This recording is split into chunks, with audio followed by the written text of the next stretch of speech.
என் பேர் தயாபரன். நான் இந்த பிரைன் பூங்காவில் வந்து ஃபோட்டோகிராஃபராக வந்து கிட்டத்தட்ட ஒரு 40 வருஷமாக ஃபோட்டோகிராஃபராக இருந்து வருகிறேன்.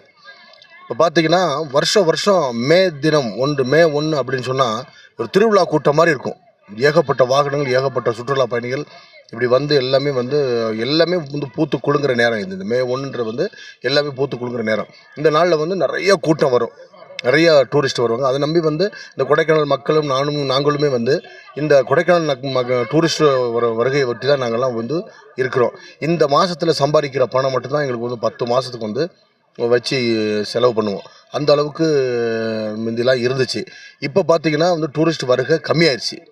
டூரிஸ்ட்டே இப்போ இல்லை. இன்றைக்கி பார்த்தீங்கன்னா மே 1 இன்னைக்கு நிறைய சுற்றுலா பயணிகள் இருக்கிற வேண்டிய இடத்துல ஒரு டிராஃபிக் இல்லை, ஒரு டூரிஸ்ட் இல்லை, ஒரு காலியாக இருக்குது. ஒரு ஜூலை மாதத்தில் இருக்கிற மாதிரி ஒரு சூழ்நிலை வந்து இப்போ இருக்குது. அதனால் வந்து பொருளாதாரம் ரொம்ப பாதிக்கப்பட்டிருக்கு. இங்கே ஏழை மக்கள் இந்த டூரிஸ்ட்டை நம்பி வாழ்கிற கடைக்காரங்களாக இருக்கட்டும் சரி, இன்னும் சுற்றுலாவிலே பயணிகளவே நம்பி வாழுகிற மக்கள் வந்து ரொம்ப கஷ்டப்படுறாங்க.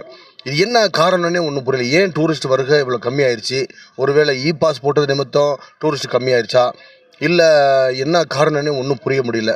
இது இந்த பைசா இந்த 2 மாதம் ஏப்ரல் மே ஜூன் இந்த 2 மாதத்தில் வரக்கூடிய பணத்தை வச்சு தான் நாங்கள் ஸ்கூல் ஃபீஸ் கட்டணும், இன்னும் பிள்ளைங்களை படிக்க வைக்கிற காரியம், எங்களுடைய வாழ்வாதாரம் இதெல்லாம் நம்பி இந்த சீசனை நம்பி தான் இருக்குது. இந்த மாதமே இப்படி ரொம்ப டல்லாக போச்சுன்னா எங்களுடைய வாழ்வாதாரம் ஒரு கேள்விக்குறியாக இருக்குது.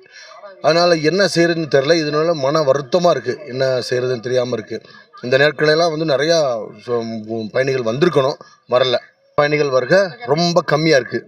அதனால் வந்து அரசு இதை சுற்றுலா பயணிகள் வருவதற்கான ஒரு சோர்ஸை ஏற்படுத்தி இதனுடைய காரணம் என்னன்னு கண்டறிந்து இதை சுற்றுலா பயணிகள் வருவதற்கான ஒரு முயற்சி எடுத்து இங்கே இருக்கிற கொடைக்கானல் உயிர்வாழ் மக்களுக்கு வந்து ஒரு நன்மை தரும்படியாக இதை அரசு பார்த்து செஞ்சு தர வேண்டும் என்று சொல்லி கேட்டுக்கொள்கிறேன்.